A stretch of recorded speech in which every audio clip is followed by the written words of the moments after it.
सभी को जय मसीह की। प्रभु का धन्यवाद हो। एक बार फिर परमेश्वर के वचन को मनन करने के लिए हमें अवसर मिला है। हम पतरस की पत्री में से अध्ययन करते आ रहे हैं शुक्रवार की सभा में, और आज भी हम पतरस की पत्री में से कुछ देर मनन करेंगे। हम निकालें पहला पतरस, उसका 2 अध्याय और उसकी 9 आयत से 25वीं आयत तक पढ़ लेंगे। जिन्हें भी प्रभु अगुवाई करे बारी बारी से और जोर से पढ़ने में सहायता करे। पहला पतरस 2 अध्याय और उसके 9 पद से आखिरी पद तक। परमेश्वर अपने वचन के पढ़े और सुने जाने पर अधिकाई से आशीष दे और इस भाग को मनन करने के लिए अपने आत्मा के द्वारा हमारी सहायता करे। 8वीं आयत इस प्रकार से समाप्त होती है। वहां पर लिखा है, और ठेस लगने का पत्थर और ठोकर खाने की चट्टान हो गया है, क्योंकि वे तो वचन को न मानकर ठोकर खाते हैं और इसीलिए वे ठहराए भी गए हैं। उसके बाद पद 9 आरंभ होता है, जिसमें लिखा है, पर तुम एक चुना हुआ वंश और राज पदधारी याजकों का समाज और पवित्र लोग और परमेश्वर की निज प्रजा हो। 8वीं आयत ये बताती है कि जिन लोगों ने परमेश्वर के वचन को ग्रहण नहीं किया, उनके बारे में लिखा है, वो ठोकर खाने के लिए ठहराए गए। ठीक है, यहाँ ये भाग खत्म होता है और उसके बाद 9वीं आयत से शुरू होता है, उन लोगों के लिए जिन्होंने प्रभु यीशु मसीह पर विश्वास करके, परमेश्वर के वचन पर विश्वास करके अपना जीवन परमेश्वर के वचन को मानने के लिए दे दिया है, उनके बारे में लिखा गया है। 8वीं आयत में जिन लोगों ने परमेश्वर के वचन को तिरस्कार कर दिया, ठुकरा दिया, लिखा है वो ठोकर खाने के लिए ठहराए गए हैं। लेकिन जिन्होंने वचन को मान लिया है, उनके लिए कुछ विशेषाधिकार या कुछ प्रिविलेजेस यहाँ पर दिए हुए हैं। एक बार और संदर्भ को याद करते हैं। ये पत्री किसको लिखी गई है?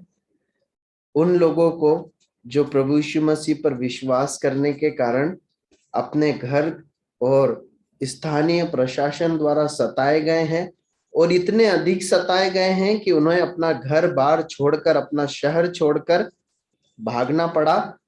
अब वो परदेशी और मुसाफिर होकर अन्य अन्य स्थानों पर भटक रहे हैं या रह रहे हैं। भटके हुए तीतर बीतर होकर रह रहे मुसाफिरों को मसीह विश्वासियों को संबोधित किया जा रहा है। क्या? उन्हें याद दिला रहे हैं पतरस कि तुमने जो ये वचन माना है ना, और वचन मानने के कारण जो सताव में से होकर तुम गुजर रहे हो, मैं तुम्हें बताना चाहता हूं कि इस संसारिक रीति पे चाहे तुम भटक रहे हो, परेशानियों और यातनाओं को सह रहे हो, लेकिन अंततः परमेश्वर का वचन तुम्हें क्या उपाधि से नवाजता है, या कौन कौन से विशेषाधिकार है जो तुम्हें परमेश्वर ने दिए हैं। जब परमेश्वर तुम्हें देखता है या परमेश्वर का वचन जब तुमसे कुछ अपेक्षा रखता है, तो वो भटके मुसाफिर की नाई नहीं, परंतु किस स्वर्गीय जिम्मेदारियों के रूप में या विशेषाधिकार के रूप में तुम्हें देखता है। अनेक बातें हैं, एक एक करके देखते हैं। यहां पर लिखा है, पहली बात, तुम एक चुना हुआ वंश हो। तुम चुने हुए हो, ऐसा लिखा हुआ। एक आयत पढ़िए इसे समझने के लिए। इफिसियों की पत्री 1:4, जल्दी से पढ़ने में मदद कीजिएगा। इफिसियों की पत्री 1:4, जिन्हें मिले जल्दी पढ़े।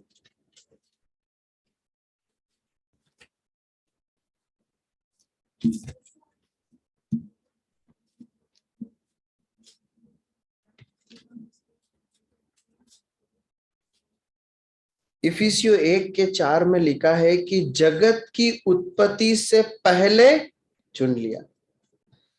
तुम परमेश्वर के द्वारा चुने हुए हो। देखिए कितना अद्भुत है ना, इस संसार में जो नेता लोग हैं, जो जनप्रतिनिधि हैं, जनता जनार्दन उन्हें चुनती है, उनका इलेक्शन होता है और वो इलेक्ट किए जाते हैं। यहाँ पर परमेश्वर ने इस धरती पर से कुछ लोगों को चुना है। वो कौन है? हम हैं। और क्यों चुना है? क्योंकि एक चुना हुआ वंश बने। अब इसको समझने के लिए कुछ आयतों को पढ़ेंगे। आप लिख लीजिए, मैं आपके लिए पढ़ता हूं। इब्रानियों 3 उसका 14, 6 और 16। Hebrews chapter 3 verse 14, 6 and 16। Hebrews chapter 3 verse 14, 6 and 3। मैं आपके लिए पढ़ता हूं। पहले मैं पद 14 पढ़ रहा हूं आपके लिए। वहां पर लिखा है, क्योंकि हम मसीह के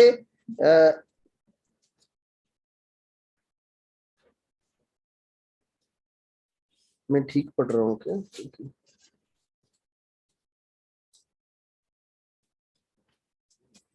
माफ कीजिए, गलातियो है, गलातियो। मैं गलती से बोला, गलातियो है, गलातियो उसका चैप्टर 3 और वर्स 14, 6 एंड 16। ठीक है, मैं आपके लिए पढ़ता हूं। वहां पर इस प्रकार लिखा है, पद 14, यह इसलिए हुआ कि इब्राहिम की आशीष मसीह यीशु में अन्य जातियों तक पहुंचे और हम विश्वास के द्वारा उस आत्मा को प्राप्त करें जिसकी प्रतिज्ञा हुई। अब पद 6, इब्राहिम ने तो परमेश्वर परमेश्वर पर विश्वास किया और यह उसके लिए धार्मिकता गिनी गई। पद 7, यूं यह जान लो कि जो विश्वास करने वाले हैं वे ही अब्राहिम की संतान हैं। और पद 16 में इस प्रकार लिखा है, निदान प्रतिज्ञाएं इब्राहिम को और उसके वंश को दी गई। वह यह नहीं कहता कि वंशों को, जैसे बहुतों के विषय में कहा, पर जैसे एक के विषय में कि तेरे वंश को, और वो मसीह है। अब इन आयतों को अगर सरल करके क्रमानुसार जमाए तो हम इस रीति से समझ सकते हैं। देखिए, जब चुना हुआ वंश कहा जा रहा है ना, तो याद कीजिए कि परमेश्वर ने एक व्यक्ति को, एक वंश को चुना था आशीषों का मूल होने के लिए। वो कौन है? हम सब जानते हैं, इब्राहिम। यहां पर जब एक वंश कहा जा रहा है तो वो वंश इब्राहिम से अलग कोई एक वंश नहीं है, एक वंश है और कलीसिया एक अलग वंश है, नहीं। परंतु जो वचन हमने पढ़े हैं गलातियों में और यहाँ जब हम पढ़ते हैं, इन सब को जोड़ने से एक सच्चाई समझ में आती है कि प्रभु यीशु मसीह के ऊपर विश्वास करने के द्वारा द्वारा उसे अपना उद्धारकर्ता मानने के द्वारा, प्रभु यीशु मसीह के द्वारा हम इब्राहिम के वंश होकर ठहराए गए हैं। प्रभु यीशु मसीह ने हमें अन्य जाति होने के बावजूद अंधकार के वश से छुड़ाकर, शैतान और संसार के साम्राज्य से छुड़ाकर हमें इब्राहिम के वंश में जोड़ दिया है। प्रभु यीशु मसीह के संतान होने के कारण अब हम कौन है? इब्राहिम के वंश। इब्राहिम के द्वारा, इब्राहिम के लिए जो आशीषें ठहराई गई है, उसके वंश के लिए जो प्रतिज्ञाएं ठहराई गई है, वो प्रतिज्ञाएं हमारे लिए भी लागू होती। इसीलिए तो इब्राहिम को ये आशीष दी गई कि जब परमेश्वर उसे आशीष देना चाहता है तो उसे बताता है कि तेरा जो वंश है वो बालू की रेत से भी अधिक होगा। वो किस प्रकार से होगा? क्योंकि जो लोग प्रभु यीशु मसीह पर विश्वास करेंगे वो इब्राहिम की जो वंश और संतान हुए उनसे कोई कहीं और अधिक होंगे। प्रियो, जब ये कहा गया है कि हम चुना हुआ एक वंश है ना, तो ये अपने आप में बहुत एक प्रिविलेज की बात है। ये बहुत एक विशेषाधिकार की बात है। लेकिन पता है, इसमें जब ये बात कही गई तो मैं आपको याद दिलाना चाहता हूं कि इब्राहिम के वंश इसराइलियों को ये सौभाग्य होने के बावजूद कि परमेश्वर ने उस प्रजा को विशेष करके चुना है, वो उस आशीषों का आनंद या उन प्रतिज्ञाओं का आनंद जैसा परमेश्वर चाहते थे वैसा इस धरती पर नहीं उठा पाए। एक आयत को पढ़िए, निर्गमन 19, 5 और 6। क्या लिखा है? निर्गमन, एक्सोडस चैप्टर 19 वर्स 5 to 6। निर्गमन 19, 5 और 6 क्या लिखा है, पढ़िए।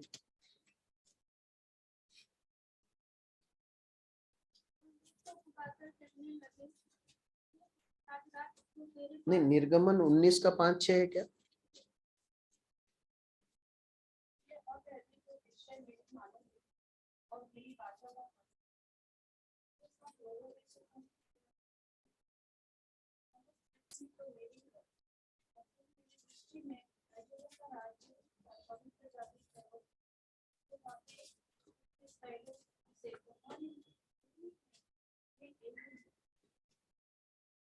आप समझ रहे हैं, यहाँ पर परमेश्वर ये बात को बता रहा है कि जब तुम एक विशेष मेरा निज वंश करके जब चुने गए हो, इस्राएलियों को संबोधित करके बता रहा है, वो मूसा को बता रहा है कि इन बातों को उन्हें सिखाना, कि जब तुम मेरी निज प्रजा करके चुने गए हो, तो क्या जरूरी है, कुछ आज्ञाएं हैं, कुछ प्रतिज्ञाएं हैं जिसके अनुसार चलना, विश्वास के साथ आज्ञाकारिता में चलना बहुत जरूरी है। अगर वैसे करके नहीं चलोगे तो तुम मेरे निज वंश नहीं ठहरोगे। और प्रियो, हम देखते हैं कि मिस्र से परमेश्वर अपनी बड़ी भुजा से जिन लोगों को छुड़ाकर लेकर आया, उसमें से कितने लोग कनान देश में पहुंचे? कितने लोग पहुंचे?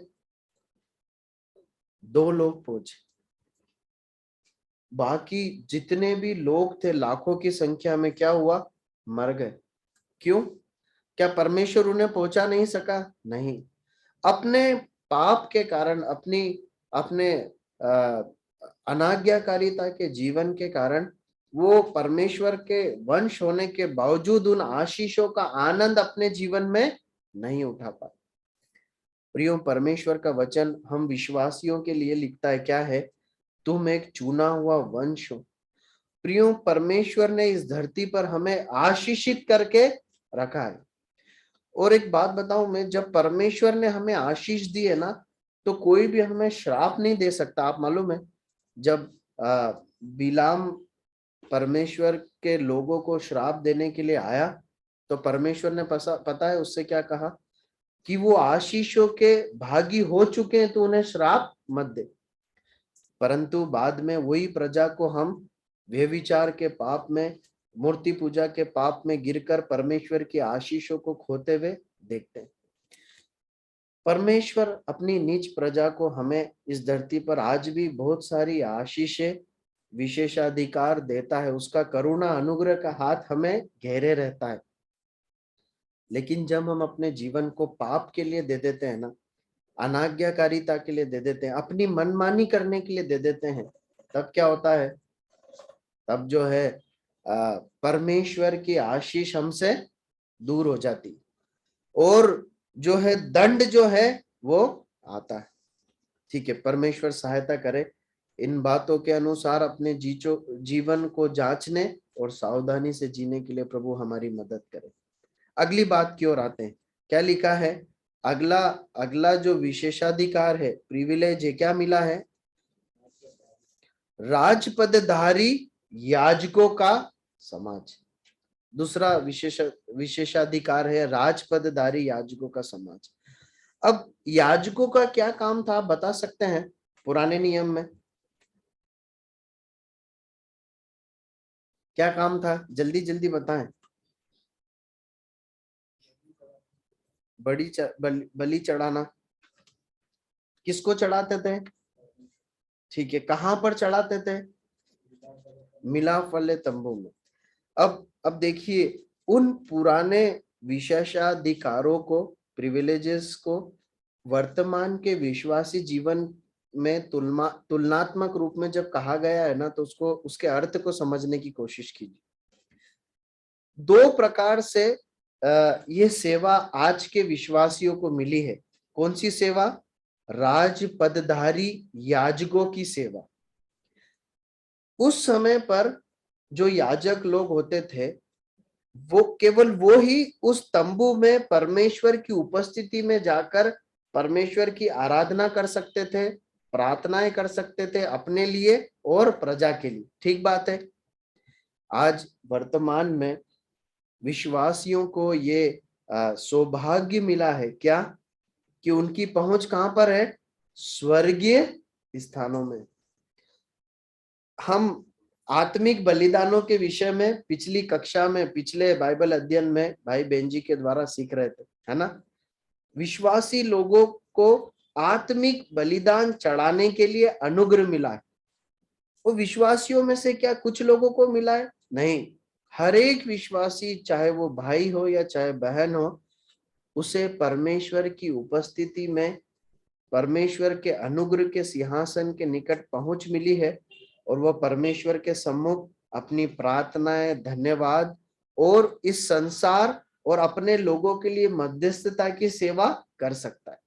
एक आत्मिक सेवा का वरदान या विशेषाधिकार उसे दिया गया है। दूसरी बात, राजपदधारी याजकों का समाज होकर हमें जो दूसरी सेवा मिली है, पता है क्या है? न केवल परमेश्वर की उपस्थिति में स्वर्गीय स्थानों में कलीसियाई रूप में एकत्रित होकर, परंतु दूसरा विशेषाधिकार, इस संसार में रहकर प्रभु के लिए पवित्र जीवन जीकर, उसके गुणों को प्रकट करके, उसके संसार के लोगों के सामने हम परमेश्वर की सेवा को करते हैं। परमेश्वर के राजदूत होकर, परमेश्वर के जो राजपदधारी होकर संसार के लिए भी मध्यस्थता का कार्य करते हैं। प्रियो, आपको मालूम है पुराने समय में जो सेवाएं थी, जो याजक लोग करते थे, ये सब इसराइलियों के बीच में ही सीमित था। ये सब बाहर वाले लोगों के लिए बिल्कुल नहीं था। ये सब उनके झुंड में, प्रजा के बीच में ही हुआ करता था। लेकिन आज परमेश्वर ने उससे एक कदम आगे बढ़कर हमें ये प्रिविलेज दिया है, ये विशेषाधिकार दिया है कि हम संसार के बीच में, संसार और संसार के लोग और परमेश्वर के बीच में एक मध्यस्थता की सेवा करें।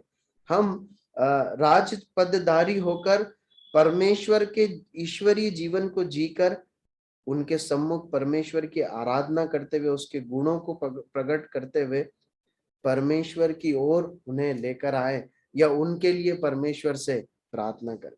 ठीक है, आगे बढ़ते हैं। अगली बात क्या लिखा है? अगला प्रिविलेज क्या है, विशेषाधिकार?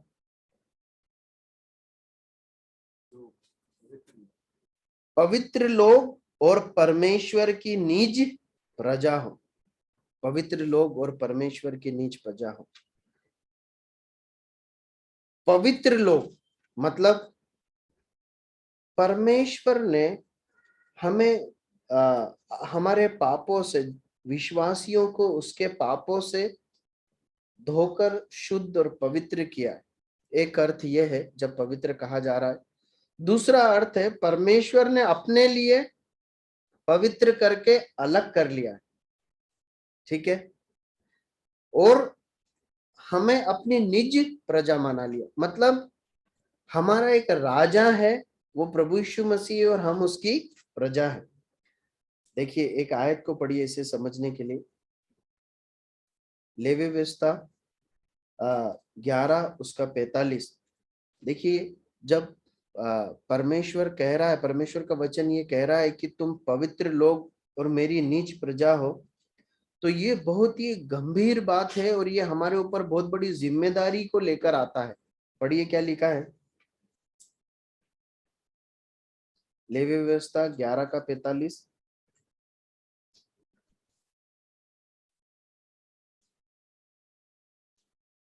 कि मैं यहोवा हूँ जो तुम्हें मिस्र देश से इसलिए निकाल ले आया हूँ कि तुम्हारा परमेश्वर ठहरूं, इसलिए तुम पवित्र बनो क्योंकि मैं पवित्र हूँ। मैं तुम्हें इसलिए निकाल के लेके आया हूं, क्यों? ताकि मैं तुम्हारा परमेश्वर ठहरूं। मैं पवित्र हूं, इसलिए तुम भी पवित्र बनो। प्रियो, परमेश्वर का वचन हमें एक चेतावनी देता है या एक आज्ञा देता है। क्या है मालूम है? कि हम पवित्रता में जिए या हम पवित्र बने। क्यों? क्योंकि परमेश्वर जो है, हमने इस बात को पढ़ा कि हम चुने हुए वंश हैं। परमेश्वर ने जो हमें इसलिए चुनकर अलग किया है, वो हमारा परमेश्वर ठहरना चाहता है। वो खुद पवित्र है, इसलिए हम अपवित्रता में अपने जीवन को जी नहीं सकते। वैचारिक पवित्रता, शब्दों में पवित्रता, कार्यों में पवित्रता, हमारे पहनावे में पवित्रता, हमारे व्यवहारों में पवित्रता अनिवार्य रूप से होना है। क्यों? क्योंकि परमेश्वर कहता है मैं पवित्र हूं। मैं पवित्र तो हूं, तो तुम मेरे होकर अपवित्रता में अपने जीवन को नहीं जी सकते। और इसीलिए वो पद आगे इस प्रकार बढ़ता है, जिसने तुम्हें अंधकार में अपनी अद्भुत ज्योति में बुलाया, उसके गुणों को प्रकट करो। हम इस धरती पर किसके गुणों को प्रकट करने के लिए मालूम है? परमेश्वर के गुणों को प्रकट करने के लिए, जिसने हमें बुलाया, जिसने हमें पवित्र किया। जो पवित्र है उसके गुण हमारे जीवन से दिखाई देना चाहिए। प्रियो, कई बार जो है हम अपनी असफलताओं के लिए या हमारे बुरे व्यवहार के लिए इस प्रकार बोलते हैं कि मैं ऐसा ही हूं। देखिए, ये एक सही प्रत्युत्तर नहीं है। क्यों? क्योंकि हमें इसलिए बुलाया गया है कि हम परमेश्वर के गुणों को प्रकट करें। और जब इस क्या बोलते हैं, इस पत्री के जब संदर्भ को हम ये जानते हैं कि ये उन विश्वासियों के लिए लिखा गया है जो पहले से ही सताव सह रहे हैं।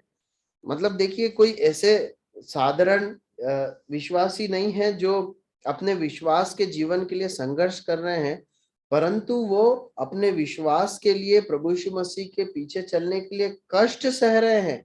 उन्होंने बड़ा त्याग किया है। उन्हें पतरस जो है इस बात के लिए प्रोत्साहित करता है, क्या? कि पवित्र जीवन जीना।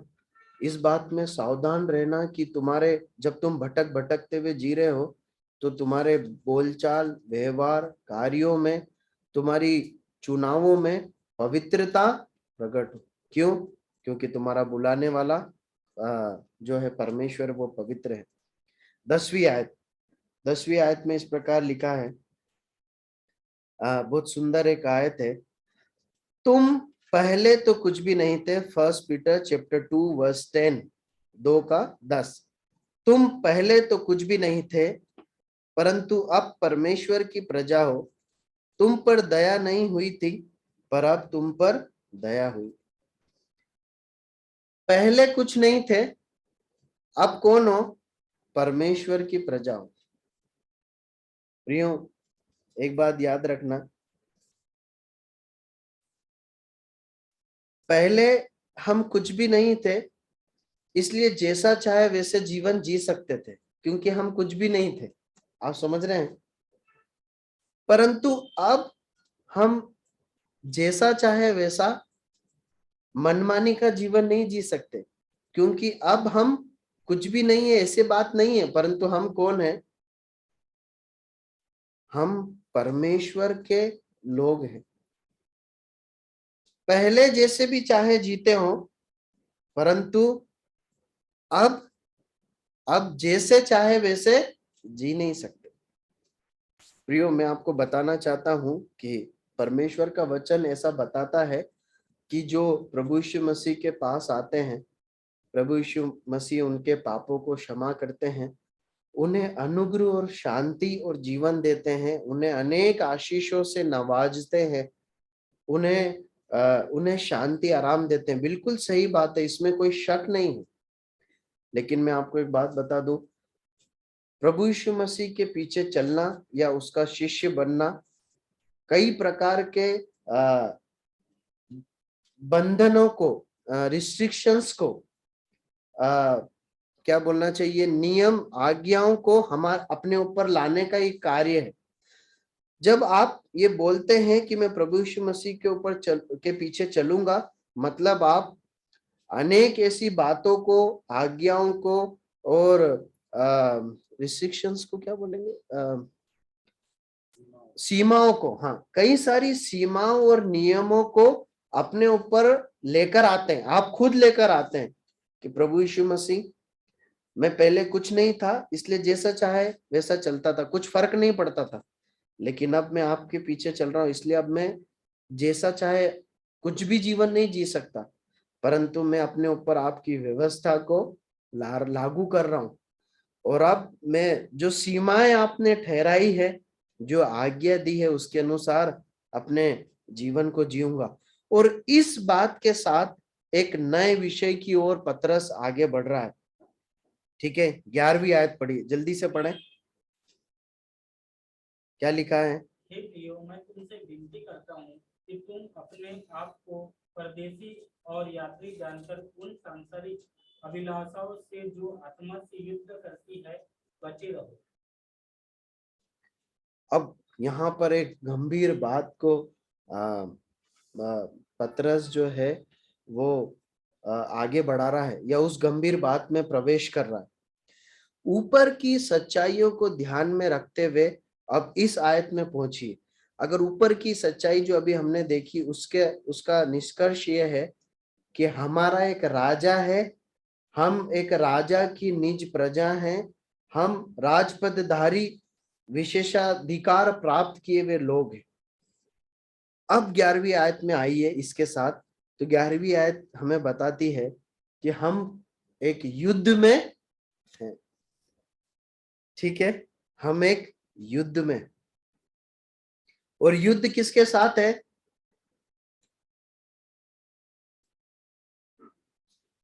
युद्ध किसके साथ है हमारा। हाँ, संसार की अभिलाषाओं के साथ। ध्यान रखिएगा, संसार के साथ, संसार के लोगों के साथ हमारा युद्ध नहीं है। पतरस उन विश्वासियों को जो सताए जा रहे हैं उनको ये नहीं बोल रहा है कि याद रखना ये एक एक व्यक्ति जो तुमको सता रहा है ना, यही तुम्हारा शत्रु है। नहीं, ध्यान दीजिएगा, जो लोग हमें सताते हैं, हमारे विरुद्ध झूठ बोलते हैं, जो कुछ भी हमारे साथ करते हैं, वो हमारे शत्रु नहीं है। इस संसार का हर व्यक्ति, चाहे वो कितना ही बुरा हो, चाहे वो हमारे साथ कितना ही बुरा व्यवहार करे, वो हमारा शत्रु नहीं है। यहाँ पर लिखा है संसार की अभिलाषाएं हमारा शत्रु है, हमारी शत्रु है। अब ये कैसे है। अच्छा, ये किसके साथ युद्ध करती है। हमारी आत्मा के साथ, हमारे मन, हमारे नए मनुष्य, तो हमारी बुद्धि के साथ ये युद्ध करती है। देखिए, परमेश्वर ने जब हमें निज प्रजा करके बनाया है ना, तो इस बात को समझिए कि परमेश्वर ने अपना आत्मा, अपना जीवन हमारे अंदर डाला है। ये जीवन, ये मन, ये बुद्धि संसार के पास नहीं है। इसलिए संसार की अभिलाषाएं जो हैं वो हमसे युद्ध करती। अब परमेश्वर के वचन के प्रकाश में यदि हम देखें तो ये संसार किसके वश में पड़ा है। परमेश्वर का वचन बताता है कि ये संसार और संसार का जो सिस्टम है वो शैतान के वश में पड़ा हुआ है। शैतान उसमें अपना राज्य चलाता है। हालांकि सच्चाई यह है कि परमेश्वर की प्रभुता के सब पर है, वो सर्वोपरि है, उसके नियंत्रण के बाहर कुछ नहीं। परंतु वर्तमान में हम देखते हैं कि शैतान जो है वो अपने जो है प्रभुता चलाता है, या उसके अधीन ये भ्रष्ट संसार रखा गया। अब वो क्या करता है, विश्वासियों को बुरी अभिलाषाओं का प्रलोभन देता है। संसार से ऐसी बातों को, चाहे वो धन के रूप में हो सकती है, चाहे वो कोई पोजीशन के रूप में हो सकती है, चाहे पाप का कोई दूसरा कोई स्वभाव हो सकता है, कुछ आदत हो सकती है, परमेश्वर के आत्मिक लालसा और वचन के विपरीत कुछ ऐसी लालसाएं या इच्छाएं वो हमारे मन में डालने की कोशिश करता है। बाइबल उसे एक युद्ध के रूप में बताती। आत्मा का युद्ध किसके साथ है। लालसाओं के साथ है, बुरी इच्छाओं के साथ है। अब कैसे सामना करना है। पतरस दो बातें यहाँ पर सिखाता है। क्या? अपने आप को परदेसी, है ना, अपने आप को परदेशी और यात्री जानो। अब पहली बात जो है इस युद्ध में याद रखना है कि परदेशी और यात्री होकर हम ये युद्ध लड़ रहे हैं। मतलब जो है ये युद्ध अस्थाई है। आप समझ रहे हैं? देखिए, एक बहुत महत्वपूर्ण सिद्धांत जो परमेश्वर का वचन बताता है और मैंने अपने जीवन में अपने पाप की गंदी लालसाओं से लड़ते समय सीखा है, मैं आपके साथ बांटना चाहता हूं। जब भी आप किसी पाप की लालसा के साथ लड़ते हैं ना, तो अपने आप को बोलिए कि ये लड़ाई अस्थाई। अस्थाई मैं बताता हूं कैसे। मान लीजिए कोई प्रलोभन है जो आपको आ रहा है। मान लीजिए यदि आप किसी ऐसी बात का सेवन करते हैं, कुछ ऐसा कुछ खाते पीते हैं जो परमेश्वर का वचन जिसको मना करता है, या मान लीजिए कोई गंदा विचार आपके मन में आता है, या कुछ भी ऐसी बात की इच्छा आपके अंदर हो रही है जो परमेश्वर का वचन बता रहा है कि वो पाप है। एक बात अपने आप को बोलिए, ये अस्थाई है प्रभु, ये अस्थाई है, इसमें खड़े रहने का अवसर दीजिए। पता होता क्या, एक एक विशेष पर्टिकुलर समय पर वो लालसा हमारे अंदर बहुत तेजी से फन उठाती है, अपनी पूरी ताकत के साथ हमारे ऊपर हमला करती है। लेकिन ये हमेशा रहता है क्या? नहीं रहता है ना। आप समझ रहे हैं? आप सबके अनुभव भी यही है। यदि कुछ विशेष समय पर, हो सकता है आधा घंटा, एक घंटा, हो सकता है कुछ ऐसी लालसाएं हैं जिसमें कुछ दिनों तक संघर्ष करना पड़े, लेकिन फिर पता है क्या होगा? यदि आप तटस्थ खड़े हैं ना, तो वो लालसा फिर खत्म हो जाएगी। फिर कुछ दिनों बाद वो वापस अपना सर उठाएगी। लेकिन आप लगातार उस लालसा को कुचलते जाएंगे ना, तो धीरे धीरे फिर उसका सर उठाना बहुत, उसकी फ्रीक्वेंसी जो है वो कम हो जाएगी, या वो पूरी रीति से निष्क्रिय हो जाएगी। ये तरीका होता है लालसा का, जो हमारे साथ युद्ध करती है, उसका ये तरीका है। एक बात और ध्यान दीजिए, परमेश्वर ने हमें हमारी जरूरत की सब बातें दी है ना। जब हम लालसाओं की बात करते हैं तो वो हमारी जरूरत नहीं है, परंतु सीमाओं के बाहर हमारी कुछ इच्छा है।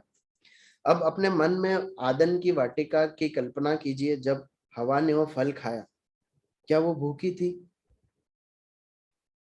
क्या शैतान ने ये कहा आके कि हवा इतनी भूख लग रही है, तुम टाइम हो गया खाने का, वो दूसरे फलों के पास क्यों जा रही हो, ये सामने फल है खाओ, ऐसा बोला क्या शैतान ने? नहीं, हवा भूखी नहीं थी।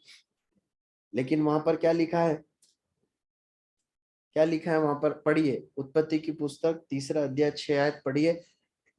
हम इसलिए उस वचन को पढ़ रहे हैं ताकि पाप या लालसा या शैतान कैसी धूर्तता से हमें बहकाता है, झूठ के साथ, इस प्रकार से झूठ से वो बहकाता है, इस पाठ को हम समझ पाए। पढ़िए क्या लिखा, उत्पत्ति 3:6, जेनेसिस चैप्टर 3:6। तो जब स्त्री ने देखा कि उस वृक्ष का फल खाने में अच्छा, देखने में मनभाव और रुचि देने के लिए चाहने योग्य भी है, तब उसने उसमें से तोड़कर खाया और अपने पति को भी दिया और उसने भी खाया। आप समझ रहे हैं? वहां पर एक भी बात बताइए जो जरूरत की लिखी है।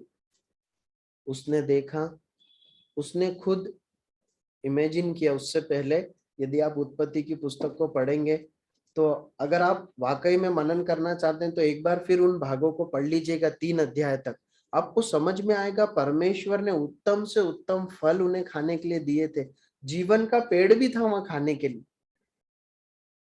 लेकिन शैतान ने उन्हें ऐसा बरगलाया कि वो उस वर्जित फल में अच्छाइयों को, भलाई को, आनंद को देखने लगे।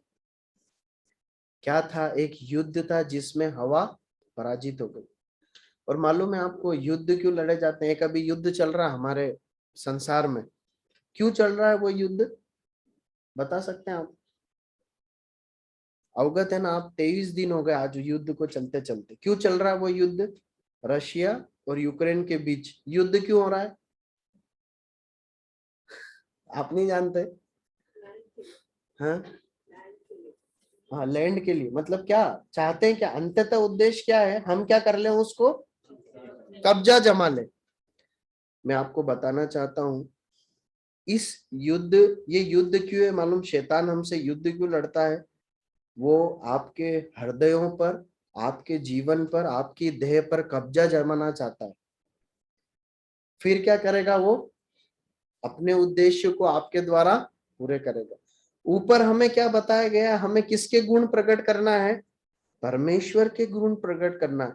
यदि प्रियो हम पाप के हाथों हारा हुआ जीवन जीते हैं ना, तो चाहे आप चाहे या ना चाहे, आप किसके गुणों को प्रकट करेंगे मालूम है? शैतान के गुणों को।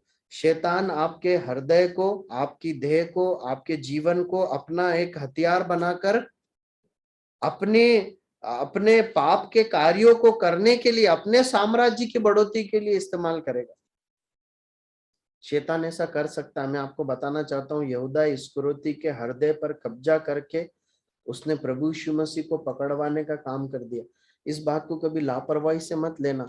यदि किसी भी स्तर पर पाप से समझौता है ना, मैं आपको बताना चाहता हूँ, आप शैतान के हाथों का एक हथियार है।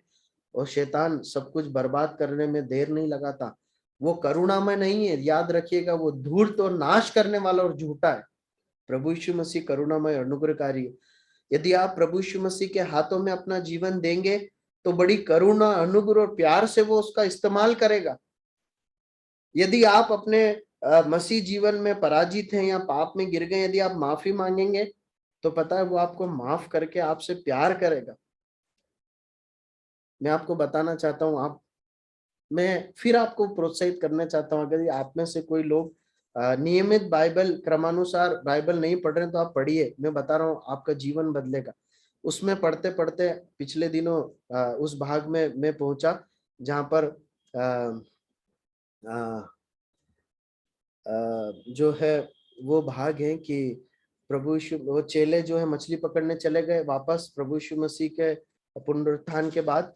और जो है मसीह, प्रभु यीशु मसीह उन्हें दर्शन देते हैं।